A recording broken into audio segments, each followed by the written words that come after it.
దేవుని వాక్యం నుండి 91వ కీర్తన 14, 15, 16 వచనాలు అందరం కలిసి చదువుకుందాం. Psalm 91 from verses 14 through 16. అతడు నన్ను ప్రేమించుచున్నాడు గనుక నేను అతని తప్పించెదను. అతడు నా నామమును ఎరిగినవాడు గనుక నేను అతని ఘనపరచెదను. అతడు నాకు మొర్రపెట్టగా నేను అతనికి ఉత్తరమిచ్చెదను. శ్రమలో నేను అతనికి తోడై ఉండెదను. అతని విడిపించి అతని గొప్ప చేసెదను. దీర్ఘాయువు చేత అతని తృప్తిపరచెదను. నా రక్షణ అతనికి చూపించెదను. చిన్న ప్రార్థన చేసుకుందాం. పరిశుద్ధ ప్రేమ కలిగిన తండ్రి, నీకు స్తోత్రాలు. సత్యమైన నిక్కమైన నీ మాటలను బట్టి వందనాలయ్యా. భూమి ఆకాశంలో గతించిపోయినా నీ మాటలు గతించవు కనుక వందనాలు. నీ దివ్య వాగ్దానాన్ని ఈ రాత్రికాల సమయంలో మేము ధ్యానం చేసుకోబోతుండగా మా విశ్వాసాన్ని బలపరచండి, మా హృదయాలను బలపరచండి, ధైర్యపరచండి. నీ కొరకు మమ్మల్ని సిద్ధపరచండి ప్రభా. నీ కృపలో నాయన మరి బలహీనలైన ప్రతి ఒక్కరిని నీ వాక్కు ద్వారా నీవే ధైర్యపరిచి స్థిరపరచమని వేడుకుంటూ నన్ను సంపూర్ణంగా నీ శిలువ చాటున మరుగుపరిచి నీ నోటి బూరగా వాడుకొనమని యేసునామమున ప్రార్థిస్తున్నాం తండ్రి, ఆమేన్. 91వ కీర్తన ఒక మాటలో చెప్పాలంటే ఇది ఒక డైలీ మెడిసిన్ లాగా అయిపోయింది కదండి. కోవిడ్ స్టార్ట్ అయిన దగ్గర నుంచి ఏం తీసుకున్నా తీసుకోకపోయినా ఒక మల్టీ వైటమిన్స్ ఎలా అయితే ప్రతిరోజు తీసుకోమని డాక్టర్స్ అడ్వైస్ చేస్తున్నారో, విశ్వాస జీవితంలో 91వ కీర్తనలో వ్రాయబడిన అనేకమైన అద్భుతమైన వాగ్దానాలు ప్రతిరోజు తీసుకోగలిగితే, ప్రతిరోజు చదవగలిగితే, ప్రతిరోజు కూడా గొప్ప ధైర్యాన్ని మనం పొందుకుంటాం. మనం ఎంత స్ట్రాంగ్ అయినా, ఎమోషనల్గా ఎంత స్ట్రాంగ్ అయినా, ఫిజికల్గా ఎంత స్ట్రాంగ్ అయినా, ఏదో అట్ సమ్ పాయింట్ మనకి వీక్గా అనిపించే పరిస్థితులు ఖచ్చితంగా ఉంటాయి. అదొకవేళ మన స్వంత వారికి ఏదైనా సమస్య ఉందని వచ్చిందని తెలిసినప్పుడు అయిండొచ్చు, లేకపోతే మన ఇంటి ప్రక్కన వారు, మన బంధువులో జీవితంలో ఏదో జరిగింది అని విన్నప్పుడు కొన్ని రకమైన భయాలు, ఆందోళనలు మన మనసులోకి వస్తూ ఉండొచ్చు. బట్ నీ రోజు, నీ దినము ఎలా ఉన్నప్పటికీ, ఎలా స్టార్ట్ అయినప్పటికీ, ఒకవేళ డే ఎండింగ్కి వచ్చేసరికి బహుశా డే బిగినింగ్లో ఉన్నంత హోప్, అంత ధైర్యం నీకు లేకపోవచ్చు. సో నీకు బలహీనమైన ప్రతిసారి దేవుని వాక్యాన్ని చదువుకోగలిగితే, దేవుని వాక్య వాగ్దానాలను చదువుకోగలిగితే it's like an instant medicine అన్నమాట. బనానాను ఏమంటారంటే ఇన్స్టెంట్ ఎనర్జీ ఇస్తుంది అంటారు. బనానాలో షుగర్ ఎక్కువ ఉంటుంది, సో తినగానే వెంటనే మనకి ఎనర్జెటిక్గా అనిపిస్తుందని. దేవుని వాక్యం ఎలాంటిదంటే, దేవుడు ఒక్క మాట పలికితే it's like an instant energy. ఒక గ్లూకోజ్ తీసుకున్నట్లు వెంటనే శక్తి, వెంటనే బలం, వెంటనే ఒక మనోధైర్యం, ఒక కాన్ఫిడెన్స్ మనలో వస్తుంది.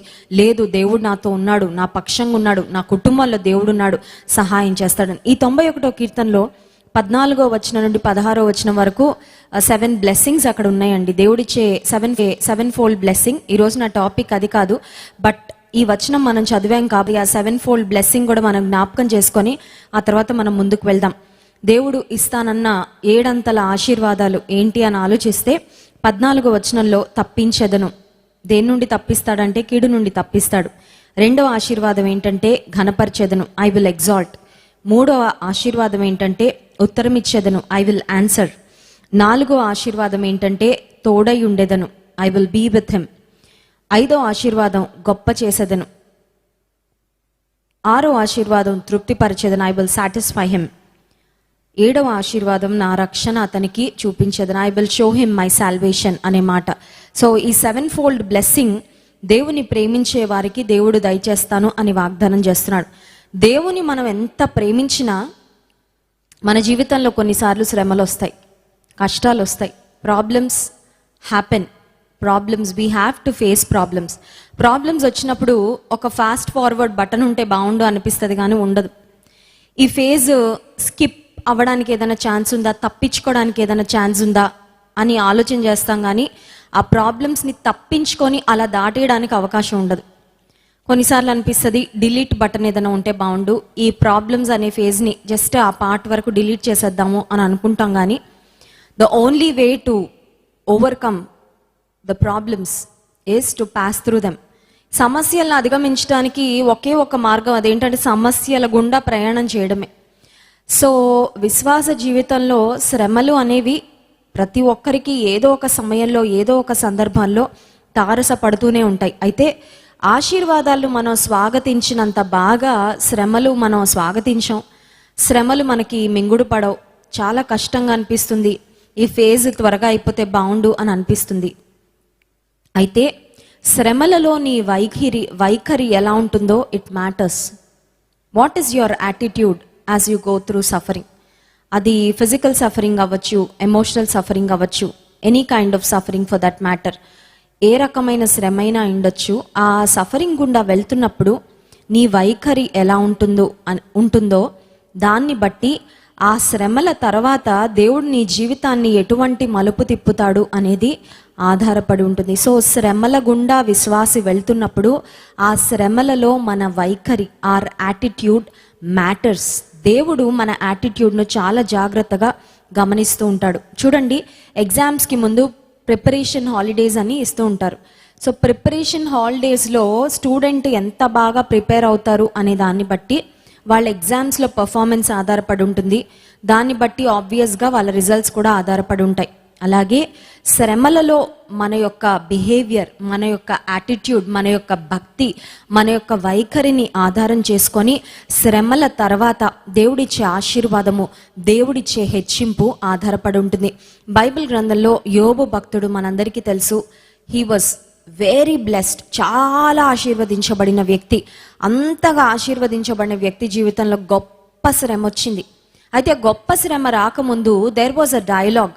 దేవునికి సాతానుకు మధ్యలో ఒక సంభాషణ జరిగినట్లుగా మనం చూస్తాం. చూడండి, యోబు గ్రంథము 1వ అధ్యాయంలో మనం గమనించినట్లయితే అపవాది దేవుని దగ్గరకు వెళ్ళి ఒక కాన్వర్జేషన్ చేస్తున్నట్లుగా మనం గమనిస్తున్నాం. యోబు గ్రంథము 1వ అధ్యాయము 10-11 వచనాలు. నీవు అతనికి, అతని ఇంటి వారికి, అతనికి కలిగిన సమస్తమునకును చుట్టూ కంచె వేసితివి కదా. నీవు అతని చేతి పనిని దీవించుచుండుట చేత అతని ఆస్తి దేశములో బహుగా విస్తరించి ఉన్నది. అయినను నీవు ఇప్పుడు నీ చేయి చాపి అతనికి కలిగిన సమస్తమును మొత్తిన ఎడల అతడు నీ ముఖము ఎదుటనే దూషించి నిన్ను విడిచిపోవునని యెహోవాతో అనగా. అపవాది వచ్చి ఛాలెంజ్ చేస్తున్నాడు దేవుని దగ్గర. ఏమనంటే, యోబు గొప్పవాడని, భక్తిపరుడని, నీతిమంతుడని, యథార్థవంతుడని చాలా మురిసిపోతున్నావు దేవుడా, బానే ఉంది, కానీ అతను ఆశీర్వదించావు కాబట్టి అతను యథార్థవంతుడుగా ఉన్నాడు. అతనికి చాలా నువ్వు ఆస్తి ఇచ్చావు కాబట్టి అతన్ని ఎంతో భయభక్తులు కలిగి ఉన్నాడు. It's all because of your blessing. నీ ఆశీర్వాదమే గనక నువ్వు యోబు జీవితంలో ఉండి తీసేస్తే అప్పుడు అతని భక్తి ఏంటో బయటపడుతుంది. అన్నీ బాగున్నంత కాలం భక్తి కూడా బాగానే ఉంటుంది అని అపవాది వెళ్ళి, it was a very interesting point. అది ఒక చాలా ప్రాముఖ్యమైన అంశం గురించి అపవాది మాట్లాడాడు. ఎందుకంటే అన్నీ ఇచ్చావు కాబట్టి నిన్ను స్తుతించక మాన్తాడా? అన్నీ ఇచ్చావు కాబట్టి నీ యందు భయభక్తులు కలిగి ఉండడంలో పెద్ద గొప్పతనం ఏముంది? అన్నీ నీవు యోబుకి ఇచ్చావు కాబట్టి నీ యందు భయభక్తులు కలిగి ఉన్నాడు, నీ ఎదుట అన్ని విషయాల్లో సరిగ్గా ఉండేటట్లు జాగ్రత్త పడుతున్నాడు. ఒక్కసారి అతనికి ఉన్నవన్నీ తీసేసి చూడు, అప్పుడు అతని యొక్క విశ్వాసము, భక్తి యొక్క క్వాలిటీ ఏంటో బయటపడుతుందని అపవాది ఛాలెంజ్ చేసిన సమయంలో దేవుడు చెప్పిన మాట ఏంటంటే, యోబు ప్రాణాన్ని మాత్రం ముట్టద్దు, కానీ యోబు కలిగిన దేన్నైనా నువ్వు ఎలా అయినా డ్యామేజ్ చేసుకొని అపవాదికి పర్మిషన్ ఇచ్చిన తరువాత ఒక్క దినానే యోబు తన బిడ్డలందరినీ పోగొట్టుకోవడం, తన ఆస్తినంతా కోల్పోవడం, తనకున్న పశు సంపదనంతా కోల్పోవడం, ఈ పరిస్థితులన్నీ జరిగిన తరువాత యోబు గ్రంథం 1వ అధ్యాయంలో మనం చూసినట్లయితే 21వ వచనం, నేను నా తల్లి గర్భములో నుండి దిగంబరినై వచ్చి తిని, దిగంబరినై అక్కడికి తిరిగి వెళ్ళెదను. యెహోవా ఇచ్చెను, యెహోవా తీసుకొని పోయెను, యెహోవా నామమునకు స్తుతి కలుగునుగాక. ఈరోజు ఈ రాత్రికాల సమయంలో నా అంశం ఏంటంటే, శ్రమల గుండా విశ్వాసం వెళ్తున్నప్పుడు మన వైఖరి ఎలా ఉండాలి? How should we react when we go through suffering? ఎందుకంటే నాకు తెలుసు, లైవ్ చూస్తున్న అనేక మంది వారి జీవితాల్లో కోవిడ్తో బాధపడుతున్నారు, తమ స్వంత వారు సఫర్ అవుతున్నారు. సో యాజ్ అ ఫ్యామిలీగా ఎవరో ఒకరి కొరకు మనం బాధపడుతూనే ఉన్నాం, ఎవరో ఒకరి కొరకు మనం భారం కలిగి ఉన్నాం, ప్రార్థన చేస్తున్నాం. సో ఇలాంటి శ్రమ గుండా వెళ్తున్నప్పుడు బైబిల్ గ్రంథంలో భక్తులు కూడా శ్రమల గుండా వెళ్ళారు. అయితే వారు శ్రమల గుండా వెళ్ళినప్పుడు ఎలా దేవుని పట్ల ఎటువంటి భక్తిని కనుపరిచారు, దేవుని పట్ల ఎటువంటి నిబద్ధతను వారు చూపించారో వారి జీవితాలను మనం కూడా మాదిరిగా తీసుకోగలిగితే మనం కూడా నిశ్చయంగా మరి ఆశీర్వదించబడతాం. కనుక మొట్టమొదటి వ్యక్తి ఇప్పుడు మనం చదివిన యోబు కలిగిన సమస్తాన్ని కోల్పోయినప్పుడు, తనకు కలిగిన సమస్తము తన వద్ద నుండి తీసివేయబడినప్పుడు యోబు యొక్క వైఖరి ఏంటి, యోబు యొక్క రెస్పాన్స్ ఏంటి అని ఆలోచిస్తే, యెహోవా ఇచ్చెను, యెహోవా తీసుకొని పోయెను, యెహోవా నామమునకు స్తుతి కలుగునుగాక. May the name of the lord be praised. అంటే శ్రమలలో యోబు ఏం చేశాడంటే అఫ్ కోర్స్ ఏడ్చాడు, అఫ్ కోర్స్ బాధపడ్డాడు, అఫ్ కోర్స్ కన్నీరు కార్చాడు. బిడ్డలు చనిపోయారని తెలియగానే గుండెలు పగిలిపోయి ఉంటాయి, ఆ గుండెలు అవిసిపోయేలా రోధించుంటాడు, ఇవన్నీ జరుగుంటాయి. కానీ బట్ దేవుని విషయంలో యోబు యొక్క వైఖరి ఏంటి అని ఆలోచిస్తే దేవుని యోబు స్తుతించాడు. He did not curse God. సరే, యోబుకు దేవుని శపించాలనే ఐడియా రాలేదు, కానీ ప్రక్క నుంచి భారీ ఐడియా ఇస్తుందండి. యోబు గ్రంథం 2వ అధ్యాయంలో మనం చూసినట్లయితే 2వ అధ్యాయము 9వ వచనం, అతని భార్య వచ్చి నీవు ఇంకను యథార్థతను వదలకయుందువా, దేవుని దూషించి మరణము కమ్మనెను. విమెన్స్ బైబిల్ స్టడీలో బైబిల్ గ్రంథంలో విమెన్ని మేము ధ్యానం చేస్తున్నాము.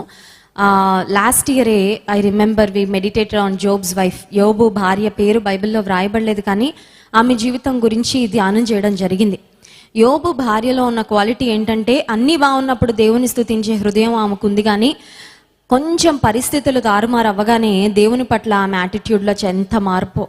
అప్పటి వరకు దేవుని స్తుతించిన యోబు భార్య ఇప్పుడు దేవుని దూషించే స్థాయికి వెళ్ళిపోయింది. ఆమె తన మనసులో దూషించుకుంటానే ఉండుంటుంది, అందుకే తన భర్తను కూడా ప్రోత్సహించింది, ఎంకరేజ్ చేసింది. ఏమనంటే నువ్వు కూడా దేవుని దూషించి చావు అని.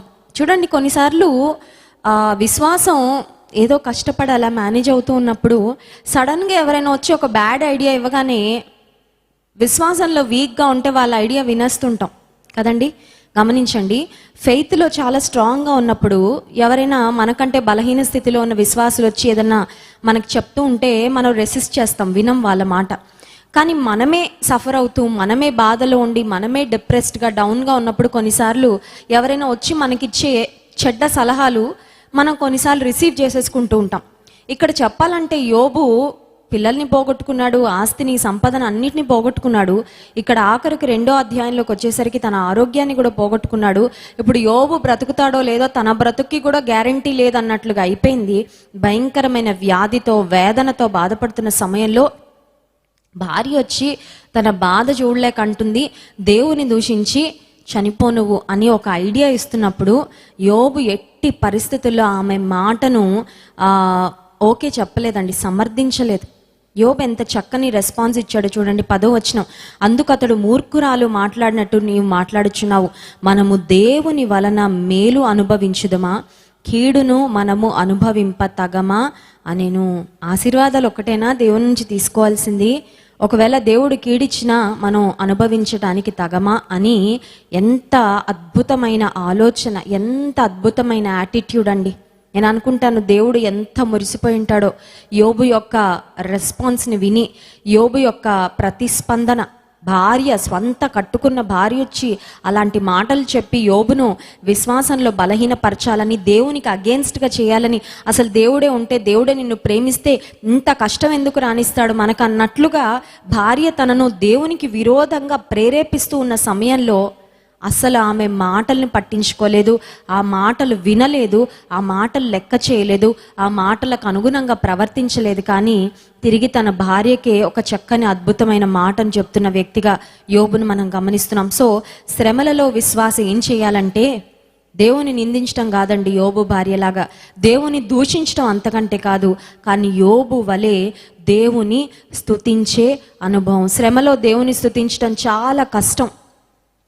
శ్రమలో దేవుని స్తుతించాలనిపించదు, కానీ శ్రమలో కూడా నీవు దేవుని స్తుతించగలిగితే బైబిల్ గ్రంథం సెలవిస్తుంది. యోబు గ్రంథం ఆఖరి అధ్యాయంలోకి మనం చూస్తే God gave him a double for all the trouble. యోబు వెళ్ళిన ట్రబుల్ అంతటికి డబుల్ బ్లెస్సింగ్, రెండంతల ఆశీర్వాదము దేవుడు యోబుకు అనుగ్రహించాడు. కారణం ఏంటంటే శ్రమలో యోబు దేవుని విడిచిపెట్టలేదు, శ్రమలో యోబు దేవుని దూషించలేదు, నిందించలేదు, విశ్వాసంలో ఎంత మాత్రం సన్నగిల్లలేదు, కానీ దేవుని స్తుతించే అనుభవాన్ని యోబు కలిగి ఉన్నాడు. రెండో వ్యక్తి ఎవరని ఆలోచిస్తే దానియేలు గ్రంథం 3వ అధ్యాయము 1వ వచనంలో నెబుకద్నెజర్ రాజు బంగారు ప్రతిమను దూరా అనే మైదానంలో నిలబెట్టి, ఈ ప్రతిమకు మ్రొక్కని వారిని నేను వేడిమి గల అగ్నిగుండంలో పడవేస్తానని చెప్పినప్పుడు షద్రక్, మెషక్, అబెద్నగోలు దేవుని కొరకు నిలబడ్డారు. దానియేలు గ్రంథం 3వ అధ్యాయంలో మనం చూసినట్లయితే ఆ అంశాన్ని, ఆ మాటలు మనం గమనించవచ్చు.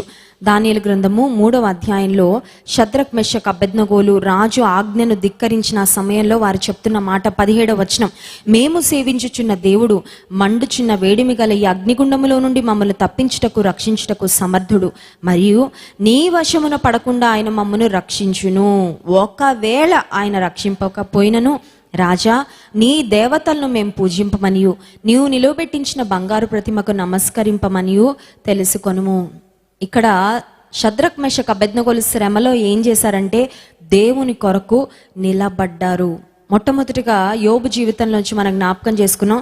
శ్రమలలో దేవుని స్తుతించే అనుభవం యోబు భక్తుని జీవితం నుండి మనం నేర్చుకుంటే, షద్రక్ మెషక్ అబేద్నెగోలు శ్రమలలో దేవుని కొరకు నిలబడ్డారు. చూడండి, కొన్నిసార్లు కష్ట పరిస్థితులు వచ్చేదాకా బాగానే ఉంటాం, కానీ పరిస్థితులు కొంచెం టైట్ అవుతున్నాయి అనేసరికి ఎలా అయినా ఎస్కేప్ అవ్వాలని ప్రయత్నం చేస్తూ ఉంటారు చాలాసార్లు. అంటే క్రైస్తవ్యం అనేది ఆశీర్వాద మార్గం అనుకున్నామండి.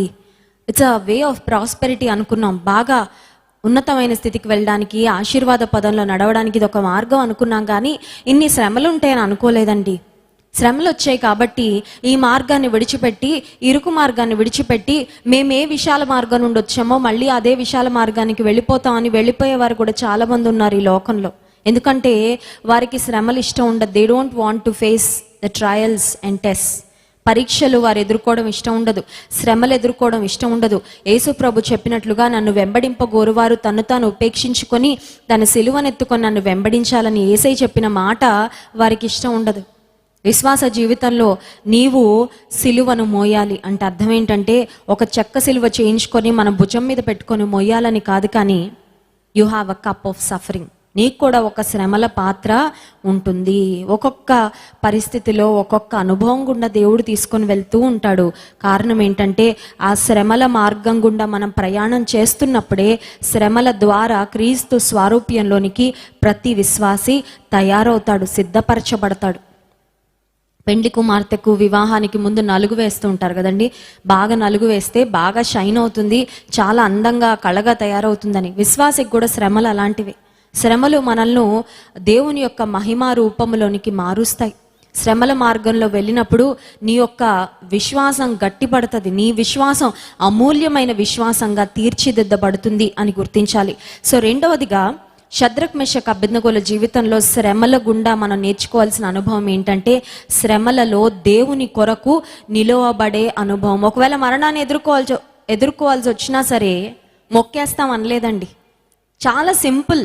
వారికి అగ్నిగుండాన్ని తప్పించుకోవాలంటే వెరీ సింపుల్, ఒక్క మొక్కు. ఆ దూరా మైదానంలో నిలబెట్టించబడిన బంగారు ప్రతిమకు ఒక్కసారి నమస్కారం చేసేస్తే ఎస్కేప్ అయిపోవచ్చు. అగ్నిగుండం ఉండదు, టెన్షన్ ఉండదు, అమ్మో ఏమవుతుందో అనే బాధ ఉండదు, ఏది ఉండదు కదండి.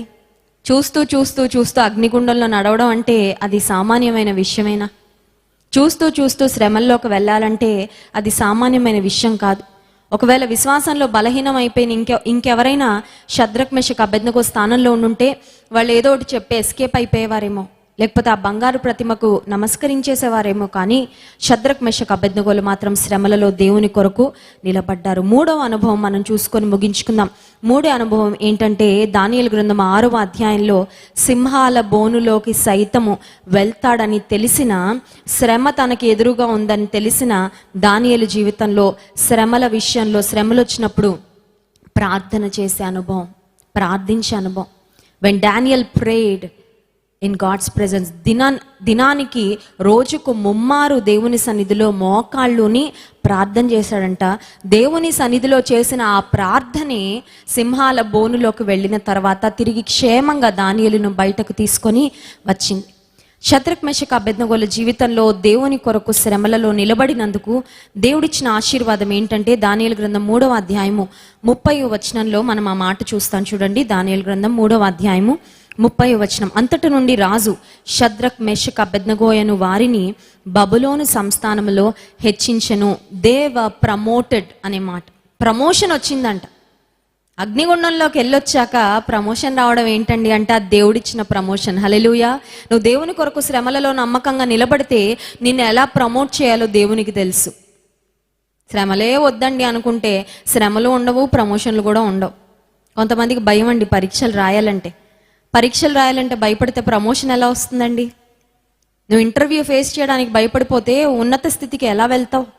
విశ్వాస జీవితంలో నువ్వు శ్రమలకు పిరికి వ్యక్తిలాగా భయపడిపోతూ కూర్చుంటే ఉన్నతమైన స్థితికి వెళ్ళడానికి అవకాశం ఉండదుగా. దేవుడిచ్చే ప్రతి శ్రమను look at it as an opportunity to prove your faith in God. దేవుని పట్ల నీకున్న ప్రేమ, విశ్వాసము, భక్తి, నిబద్ధతను రుజువు చేయడానికి వచ్చే ఒక మంచి అవకాశంగా చూడు. ఎందుకంటే శ్రమలలో నిన్ను నాశనం చేయడానికి దేవుడు ఎప్పుడు శ్రమలను పంపించడు. God will never allow suffering in your life to break you, but he will allow suffering in your life to make you. అప్పటికప్పటికి చూస్తుంటే నన్ను బ్రేక్ చేస్తున్నాడు దేవుడు అనిపిస్తుంది, కానీ బ్రేక్ చేసి ఇంకా బెటర్ పాత్రగా నిన్ను మేక్ చేస్తున్నాడు. నీకు అర్థం అవట్లేదు. అది నలుగొట్టే అనుభవమే, కన్నీరు కార్చే అనుభవమే, ఒంటరితనము, రోదన, ఆవేదన, అవమానం, ఒకవేళ శ్రమల గుండా వెళ్తున్నప్పుడు నీకు అవి కనపడుతూ ఉండొచ్చు. కానీ but when you see the finished product, అంతా అయిపోయిన తర్వాత నీకు అర్థమవుతుంది, అమ్మో దేవుడు ఇంత ఆశీర్వాదాన్ని నా కొరకు దాచిపెట్టా, ఈ శ్రమల గుండా నన్ను పంపించిందని నీకు తెలిసి నీవు ఆశ్చర్యపోతావు, ప్రభుని స్తుతిస్తావు. దానియేలు జీవితంలో కూడా మనం గమనించినట్లయితే 6వ అధ్యాయంలో చివరి వచనం 28వ వచనం, ఈ దానియేలు దర్యావేషు ప్రభుత్వ కాలమందును పారసీకుడగు కోరెషు ప్రభుత్వ కాలమందును వర్ధిల్లెను అనే మాట మనం చూస్తున్నాం. హీ ప్రాస్పర్డ్ అనే మాట, ఇందాకేమో ప్రమోటెడ్ అనే మాట, ప్రాస్పర్డ్ అనే మాట. ఎవరికి వద్దండి ప్రమోషన్ నాకు వద్దనే వారు ఎవరైనా ఉన్నారా? ప్రాస్పెరిటీ నాకు వద్దనే వారు ఎవరైనా ఉన్నారా? ఎవరు లేరు. శ్రమలు వద్దనే వారు మాత్రం అందరం ఉంటాం కదండి. అమ్మో శ్రమలా వద్దు, నాకు వద్దు శ్రమలు, ఇంకెవరికైనా ఇచ్చే, ఆ శ్రమల పాత్ర ఇంకెవరికైనా ఇచ్చేస్తే బాగుండు దేవుడు అనుకుంటాం. కానీ ప్రమోషన్ కావాలి, ప్రాస్పెరిటీ కావాలి, వర్ధిల్లే అనుభవం కావాలి, ఉన్నతమైన స్థితికి వెళ్ళే అనుభవం కావాలి. ఒకవేళ అది నీకు కావాలని కోరుకుంటున్నట్లయితే నీ జీవితంలో వచ్చిన ఈ పరీక్షలో దేవుని పట్ల నీకున్న విశ్వాసాన్ని రుజువు చేసుకో. అపవాది కొన్నిసార్లు వచ్చి చెవిలో మాట్లాడుతూ ఉంటాడు, ఏమని తెలుసా? దేవుని దూషించే, దేవుని తిట్టే, దేవుని నిందించే, అవమానకరంగా మాట్లాడే, దేవుని స్తుతించకు, దేవుని ఆరాధించకు, ప్రార్థన చేయకు, నోరు మూసే, ప్రార్థన చేసావు ఇంతకాలం ఏమైంది నీ ప్రార్థనకు దేవుడు జవాబిచ్చాడా అని కొన్నిసార్లు నిన్ను బలహీనపరిచే మాటలు మాట్లాడుతూ ఉంటాడు. కానీ దానియేలు వలె, షద్రక్ మెషక్ అబేద్నెగోల వలె, యోబు వలె నీవు జీవించగలిగితే, శ్రమలలో దేవుని స్తుతించగలిగితే, ప్రార్థించగలిగితే, దేవుని కొరకు నిలబడగలిగితే ఆశీర్వాదం. బైబిల్ గ్రంథంలో మనం చూస్తాం, ఇశ్రాయేలీలు ఐగుప్తు నుండి బయటకు వచ్చారు, కానీ వారికి శ్రమలు వచ్చిన ప్రతిసారి అన్ని లక్షల మందే, కానీ దేవుడు వారిని గమనిస్తూ వచ్చాడు. God used to keep a check on their attitude. కొంతమంది సణుగుతూ వచ్చారంట. సణుగుతున్న వారు వాగ్దాన దేశంలో ప్రవేశించలేదు. సణిగిన వారు సంహారకుని చేత అరణ్యంలో నశించారు అనే మాట ఉంది. అసలు ఐగుప్తు నుండి బయటకు వచ్చిందే వాగ్దాన దేశంలోకి ప్రవేశించడానికి, కానీ దేవుడు వారి కొరకు సిద్ధపరిచిన వాగ్దాన దేశాన్ని స్వతంత్రించుకోలేకపోయారు. ఎవరంటే సణగిన వారు. కానీ విశ్వాసంతో దేవుని కొరకు నిలబడిన వారు, ఏ పరిస్థితులు వచ్చినా దేవుని కొరకు ఎదురు చూసిన వారు, దేవుని స్తుతించిన వారు, ఓపికతో దేవుని కార్యాల కొరకు కనిపెట్టిన వారు, ప్రార్థించిన వారు, వారందరూ మాత్రం అద్భుతమైన విధానంలో వాగ్దాన దేశంలోనికి ప్రవేశించారు. పాలు తేనెలు ప్రవహించే దేశం. నీ జీవితంలో కూడా God has a land that is flowing with milk and honey for you, prepared for you. పాలు తేనెలు ప్రవహించే దేశాన్ని కొరకు ఉంచిపెట్టాడు, సిద్ధపరిచి పెట్టాడు. కానీ ఈ శ్రమలలో నువ్వు నమ్మకంగా నిలబడగలిగితే ఆ వాగ్దాన దేశంలోనికి ప్రవేశం నీకు దొరుకుతుంది. అట్టి కృప, దేవుని కొరకు శ్రమలలో నమ్మకంగా నిలబడే కృప తన ప్రజలైన మనకు దేవుడు అనుగ్రహించిన గాక. ఆమెన్. కళ్ళు మూసుకోండి, ప్రార్థన చేసుకుందాం. పరిశుద్ధుడా, ప్రేమ కలిగిన తండ్రి, నీకు స్తోత్రాలు. నీవు మాట్లాడిన మాటలను బట్టి వందనాలయ్యా. శ్రమలో నేను అతనికి తోడై ఉంటానన్నావు, మమ్మల్ని విడిచిపెట్టవయ్యా. నువ్వు శ్రమలలో మమ్మల్ని నాశనం కానివు ప్రభా, అతన్ని విడిపిస్తాను, గొప్ప చేస్తానని వాగ్దానం చేసావు తండ్రి. భక్తుల జీవితాల్లో అదే విధంగా నువ్వు చేసావు ప్రభా. ఈనాడు భయంకరమైన అగ్ని పరీక్షల వంటి శ్రమల గుండా ఎంతమంది నీ బిడ్డలు వెళ్తూ ఉన్నారో, కోవిడ్తో బాధపడుతూ, మరణంతో పోరాడుతూ ఎంతమంది నాయనా వారి విశ్వాసానికి కూడా ఒక పరీక్షను ఎదుర్కొంటూ ఉన్నారో, వారందరినీ నీ కృపచేత బలపరచండి. జరుగుతున్న పరిస్థితుల వల్ల విశ్వాసంలో బలహీనం కాకుండా వారిని శక్తిమంతులుగా చేయండి. శ్రమలలో నిన్ను స్తుతించే అనుభవము, శ్రమలలో నీ సన్నిధిలో ఎడతెగక ప్రార్థించే అనుభవము, శ్రమలలో నీ కొరకు నిలబడే అనుభవం మాకు నేర్పించు ప్రభువా. శ్రమలలో నిన్ను మహిమపరిచి, నిన్ను ఘనపరిచి ఆ తర్వాత నీవిచ్చే మెప్పును, ఆశీర్వాదాన్ని మేము స్వతంత్రించుకోవడానికి నీ కృప మాకు దయచేయమని యేసునామమున ప్రార్థిస్తున్నాం తండ్రి, ఆమేన్. దేవుని స్తుతించి ఆరాధించుకుందాం. ఇది దేవుని స్తుతించే సమయం.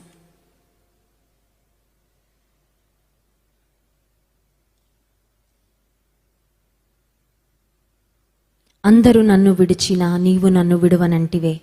నా తల్లి నీవే, నా తండ్రి నీవే, నా తల్లి తండ్రి నీవే యేసయ్య. ఒకవేళ నీ సొంత వారు నీ ప్రక్కన లేరేమో, ఒకవేళ క్వారంటైన్లో ఒంటరిగా ఉన్నావేమో, క్వారంటైన్ సెంటర్లో ఒకవేళ ఉన్నావేమో, ఐసీయూలో ఒక్కదానివే ఉన్నావేమో, దేవుడు నిన్ను విడిచిపెట్టడా, నీతో ఉన్నాడు, నీకు సహాయం చేస్తాడు.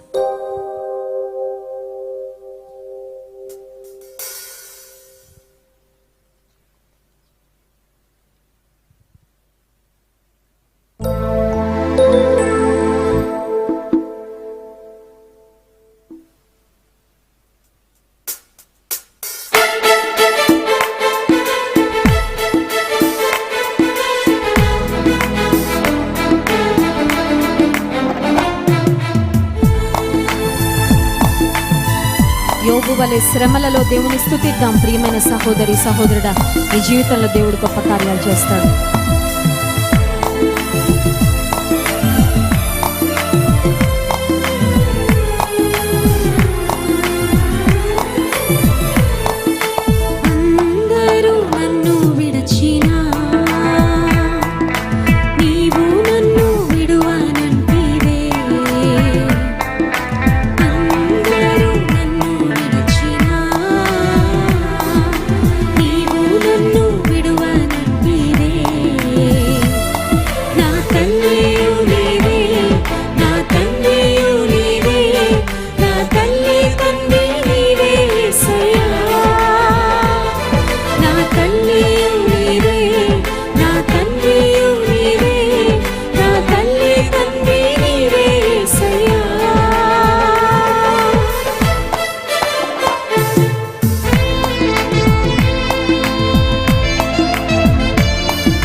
బాధలు ముట్టిన నా కొండ కోట, నా ధైర్యం, నా బలము, నా స్వస్థత నీవే యేసయ్యా.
హల్లెలూయా.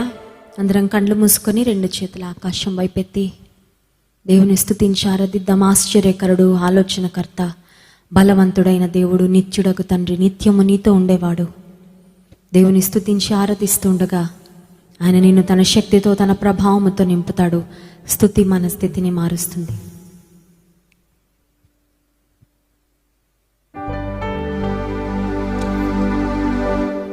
ఆశ్చర్యకరుడా స్తోత్రం, ఆలోచనకర్త స్తోత్రం, ఆశ్చర్యకరుడా స్తోత్రం, ఆలోచనకర్త స్తోత్రం, బలమైన దేవా నిత్యుడవగు తండ్రి, సమాధానాధిపతి స్తోత్రం స్తోత్రమయ్యా. బలమైన దేవా నిత్యుడవగు తండ్రి, సమాధానాధిపతి స్తోత్రం.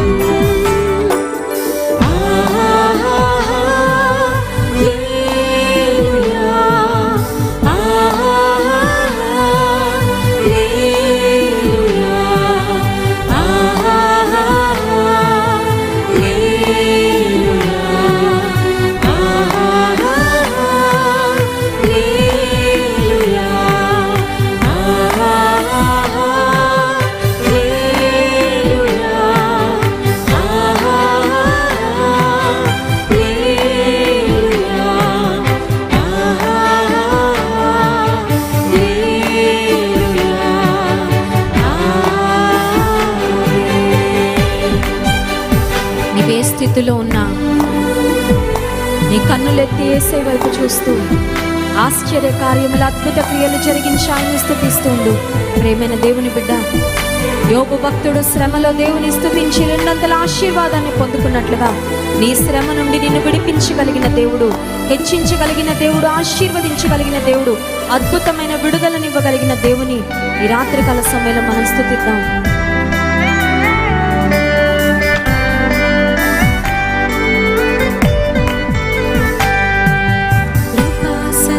సంపూర్ణుడ స్తోత్రం,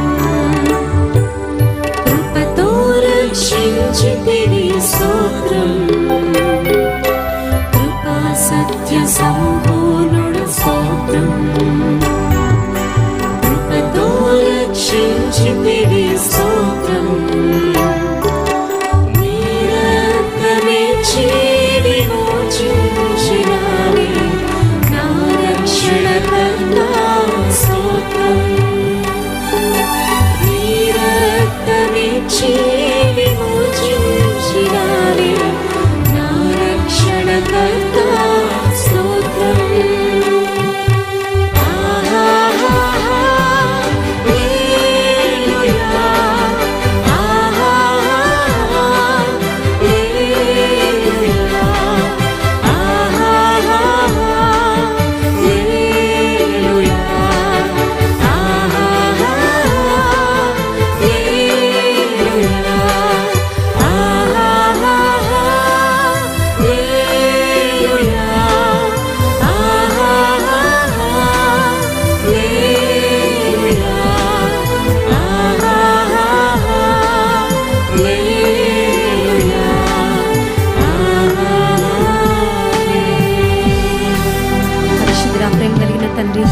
నీ కృప ద్వారా మమ్మల్ని రక్షించుకొని నీ స్వకీయ జనాంగముగా, నీ కుమారులుగా, కుమార్తెలుగా మమ్మల్ని చేసుకున్నందుకు నీకు స్తోత్రాలయ్యా.